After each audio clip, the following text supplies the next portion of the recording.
الله وبركاته. إن الحمد لله نحمده ونستعينه ونستغفره ونعوذ بالله من شرور أنفسنا وسيئات أعمالنا. من يهده الله فلا مضل له ومن يضلله فلا هادي له. وأشهد أن لا إله إلا الله وحده لا شريك له. وأشهد أن محمدا عبده ورسوله. اللهم صل على محمد وعلى آل محمد كما صليت على إبراهيم وعلى آل إبراهيم إنك حميد مجيد. اللهم بارك على محمد وعلى آل محمد كما باركت على إبراهيم وعلى آل إبراهيم إنك حميد مجيد. أما بعد فإن خير الحديث كتاب الله وخير الهدي هدي محمد صلى الله عليه وسلم وشر الأمور محدثاتها وكل محدثة بدعة وكل بدعة ضلالة وكل ضلالة في النار. أعوذ بالله السميع العليم من الشيطان الرجيم. بسم الله الرحمن الرحيم. إنا أعطيناك الكوثر فصل لربك وانحر إن شانئك هو الأبتر. رب اشرح لي صدري ويسر لي أمري واحلل عقدة من لساني يفقهوا قولي. رب زدني علما رب زدني علما. مختصر حمد و ثنا اور درود و سلام کے بعد دعا ہے کہ اللہ رب العالمین حق سچ بیان کرنے کے بعد مجھے اور آپ کو راہ راست پر چلنے کی بھی توفیق نصیب فرمائے. قرآن مجید کی انتہائی مختصر سی سورۃ الکوثر آپ احباب کے سامنے تلاوت کی ہے. انتہائی اختصار کے ساتھ اس سورہ مبارکہ کا ترجمہ اور تفسیر پیش کرنے کا ارادہ ہے. دعا ہے کہ رب العالمین صحیح بیان کرنے کی توفیق نصیب فرمائے. سب سے پہلے اس سورہ مبارکہ کا شان نزول دیکھ لیتے ہیں کہ نبی علیہ الصلاۃ والسلام کے بیٹوں میں سے آپ کے ایک بیٹے کا انتقال ہوا. جب انتقال ہوا تو اس وقت قریش مکہ سرداران قریش مثلا عاص بن وائل، ابو جہل، کعب بن اشرف اور اسی طرح دیگر جو ان کے ہم نوا تھے، انہوں نے آپس میں ایک دوسرے کو مبارکباد دی اور کہا کہ یہ شخص محمد نامی صلی اللہ علیہ وسلم اب اس کا سلسلہ ختم ہو گیا،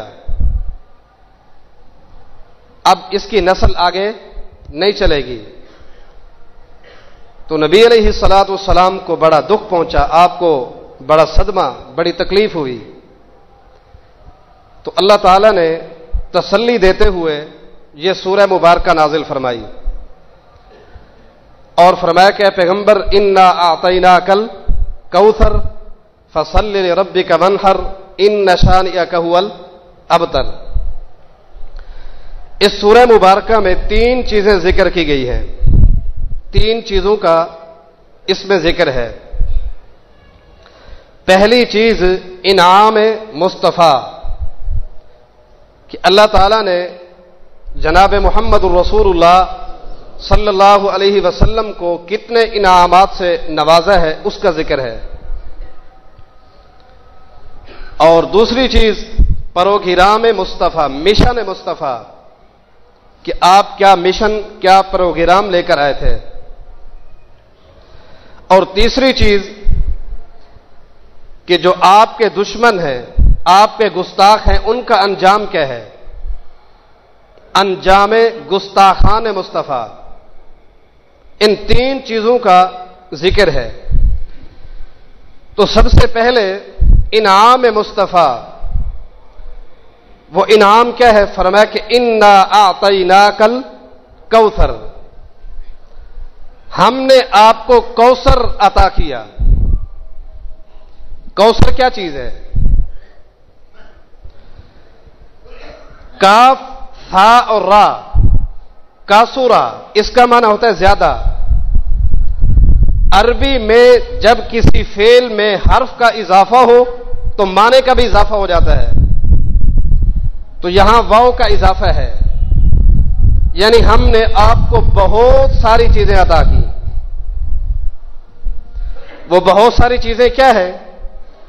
علامہ قرطبی رحمۃ اللہ علیہ نے کوثر کے مصداقات میں 16 اقوال نقل کیے ہیں.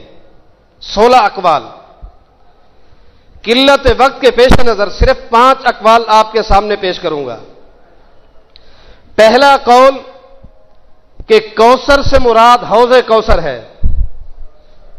وہ حوض کہ جنت میں داخل ہونے سے پہلے، جنت میں داخل ہونے سے پہلے رسول اللہ صلی اللہ علیہ وسلم اپنی امت کو اس حوض سے پانی پلائیں گے. اس سے مراد وہ حوض ہے.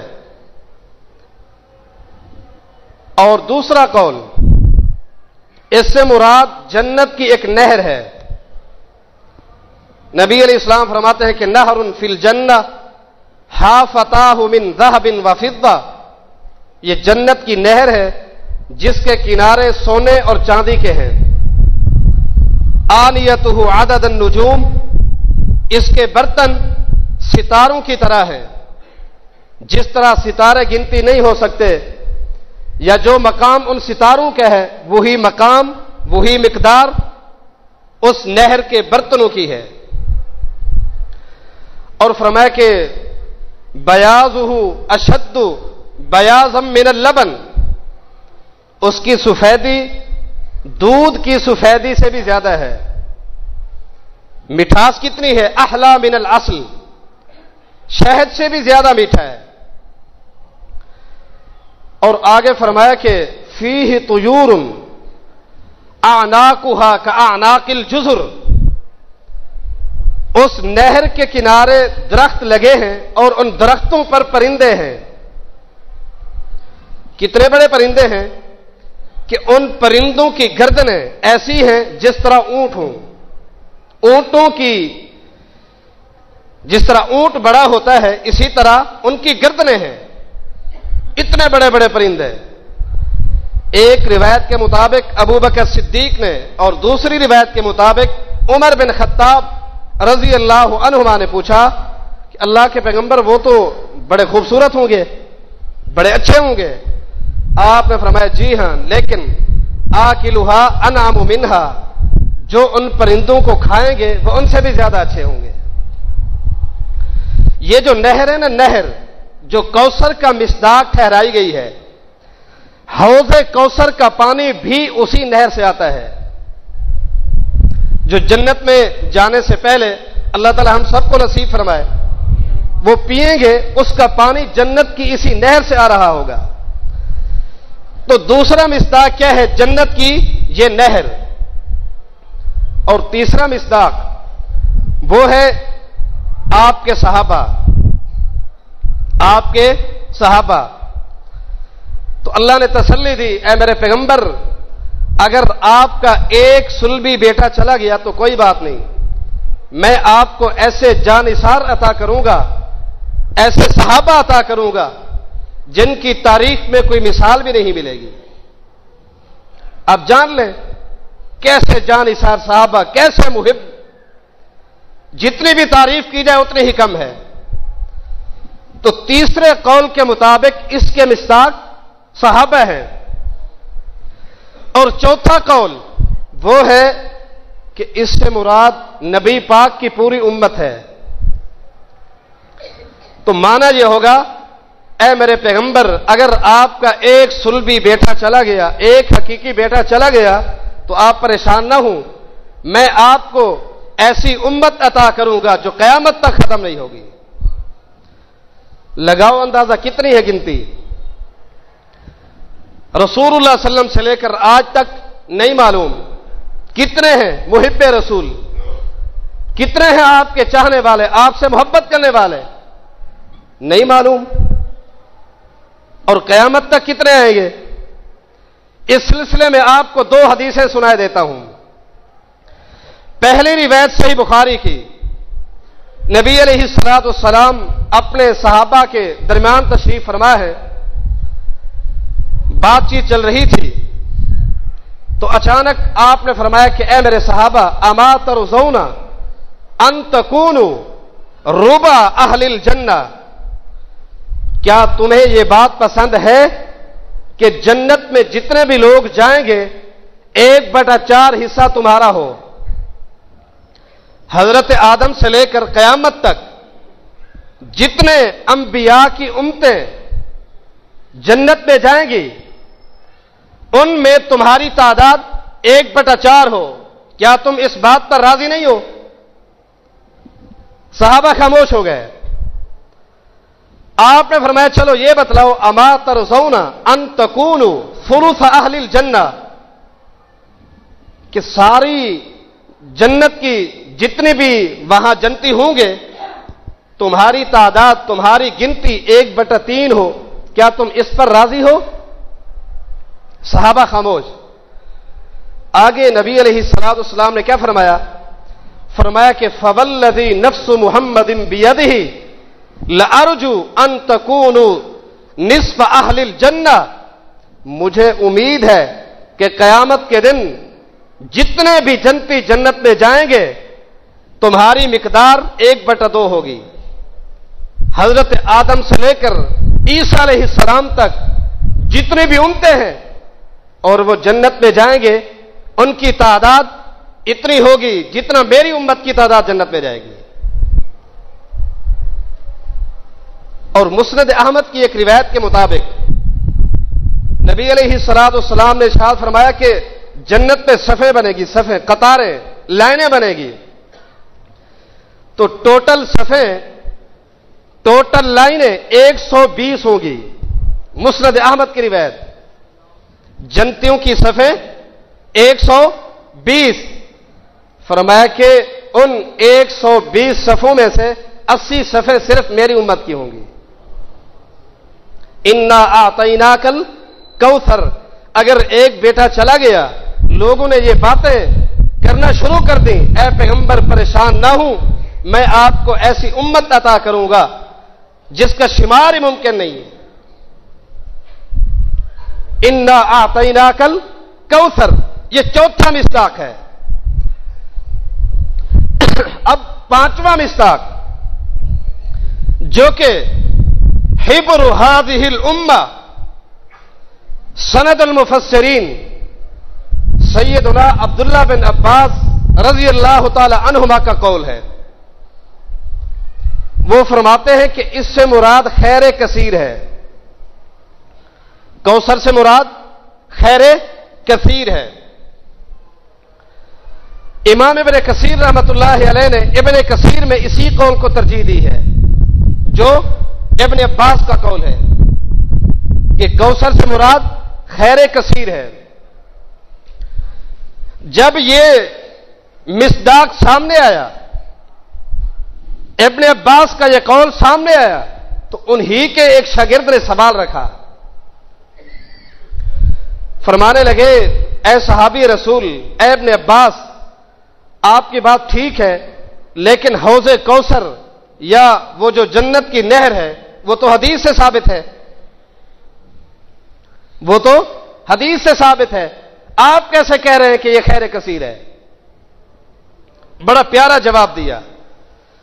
فرماتے ہیں کہ اے میرے شاگرد، مسئلہ یہ ہے کہ خیر کثیر عام ہے، خیر کثیر عام ہے.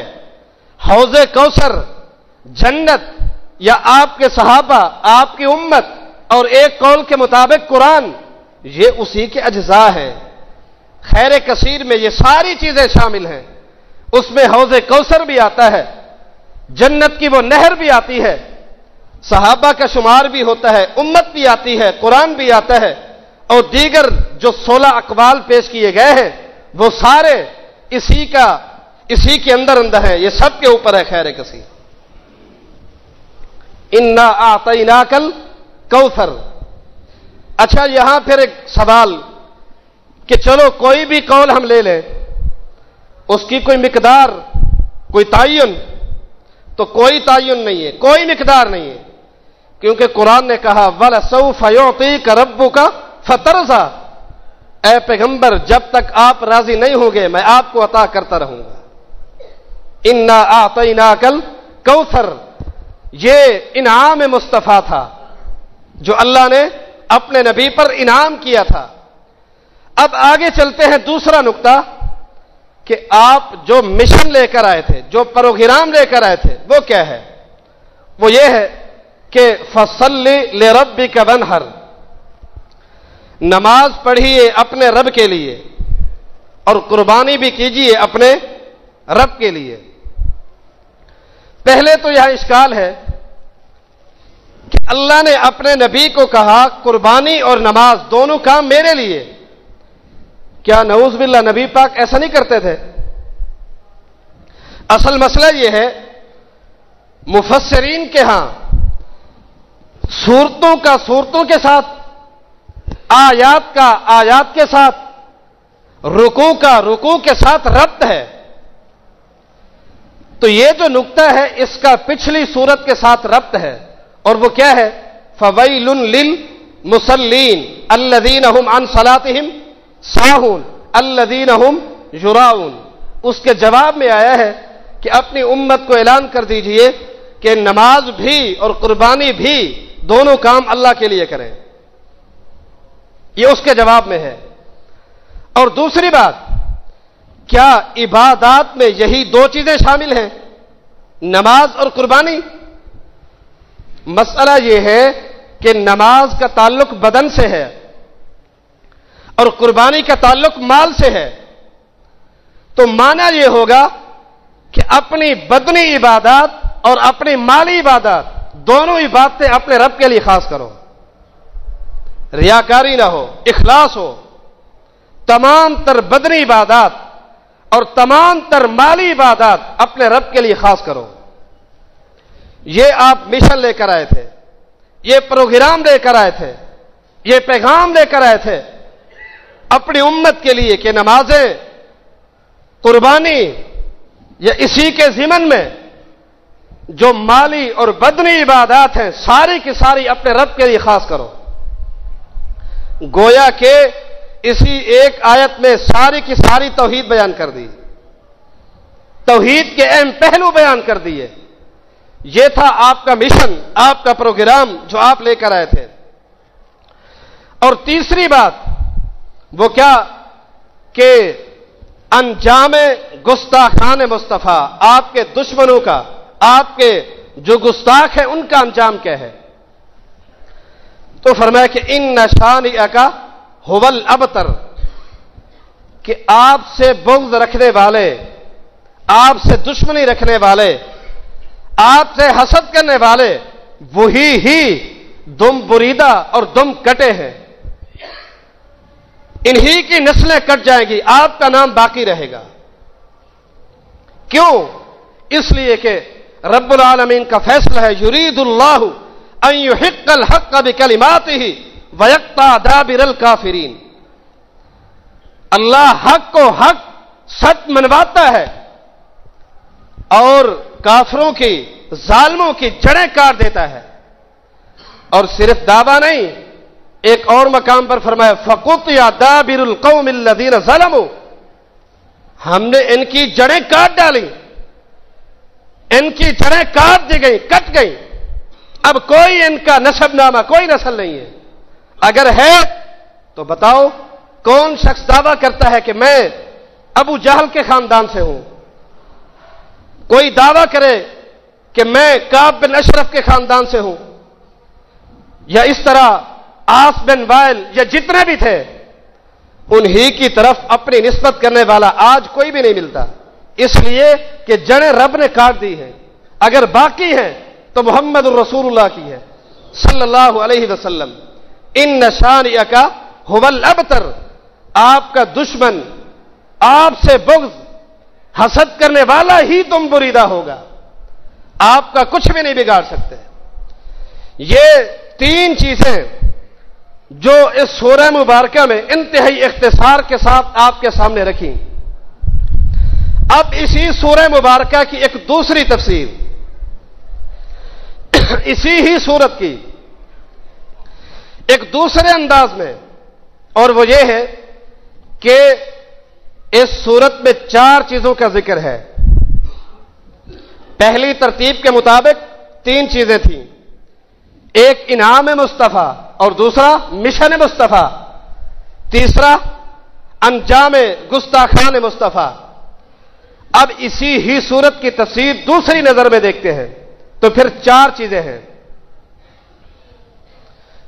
تو پھر معنی یہ ہوگا کہ اے میرے پیغمبر 4 کام ہے، 4 کام، ان 4 کاموں میں سے 2 کام آپ میرے لیے کریں، 2 کام میں آپ کے لیے کروں گا۔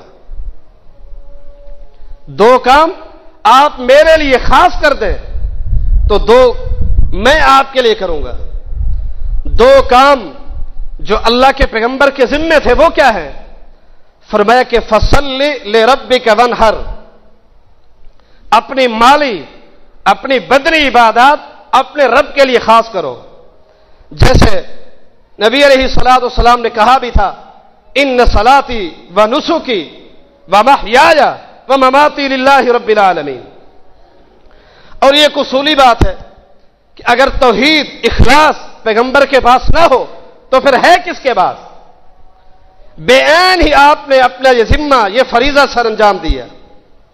یہ 2 کام جو پیغمبر کے ذمے تھے، 2 کام جو رب کے ذمے ہیں وہ کیا ہے؟ وہ یہ انا اعطیناک الکوثر، یہ 2 کام آپ کریں، کوثر میں آپ کو عطا کروں گا۔ کوثر کیا چیز ہے؟ یہ 5 اقوال آپ کے سامنے رکھے تھے۔ اور دوسرا کام جو میں رب العالمین کے ذمے ہوگا وہ یہ کہ ان شانئک ھو الابتر، کہ آپ کے دشمنوں کو میں دم بریدہ دم کٹا بے نسل کر دوں گا۔ آپ جانتے ہیں جتنے بھی تھے رسول اللہ صلی اللہ علیہ وسلم کے گستاخان میں سے صرف ایک نام ایک ہستی کی وجہ سے ملتا ہے، اور وہ ہے ابو جہل کا بیٹا اکرمہ، صحابی رسول ہے اکرمہ بن ابی جہل۔ باپ کیا تھا اور بیٹا کیا ہے؟ وہ بھی اللہ تعالیٰ نے اپنے پیغمبر کے ایک خواب کو سچا کرنا تھا۔ خواب کیا تھا؟ نبی علیہ الصلوۃ والسلام نے خواب دیکھا تھا، وہ یہ کہ ایک کھجور کا درخت آسمان سے جنت سے آیا ہے اور ابو جہل کے گھر وہ اگا ہے۔ ابو جہل کے گھر ایک درخت اگا ہے کھجور کا، آیا کہاں سے ہے؟ آسمان سے۔ اس خواب کی تعبیر کو سچا کرنے کے لیے اللہ نے یہ دکھا دیا، ہوا کیا؟ ابو جہل کا بیٹا اکرمہ مسلمان ہو گیا۔ بس اس ایک کے علاوہ باقی جتنے بھی نام ہیں کوئی شخص بھی آپ کو دعویٰ کرتا نظر نہیں آئے گا کہ میرا تعلق، میرا نسب ابو جہل یا اس طرح کے جتنے بھی ان کے ہم نوا تھے ان کی طرف کوئی بھی نسبت نہیں کرے گا۔ ہاں نسبت ملے گی تو آج بھی آپ کو سید ملیں گے، بھلے وہ کس حد تک سچائی تک ہیں یا نہیں ہیں، لیکن دعوے دار بہت ملیں گے، لیکن ابو جہل یا اس کے ہم نواؤں کی طرف نسبت کرنے والا کوئی بھی نہیں ملے گا۔ تو بہرحال یہ قرآن مجید کی سورہ کوثر انتہائی اختصار کے ساتھ ترجمہ اور تفسیر آپ کے سامنے پیش کی ہے۔ دعا ہے کہ رب العالمین سننے سمجھنے کے بعد راہ راست پر چلنے کی بھی توفیق نصیب فرمائے۔ اقول قولی ھذا وما لی الا البلاغ۔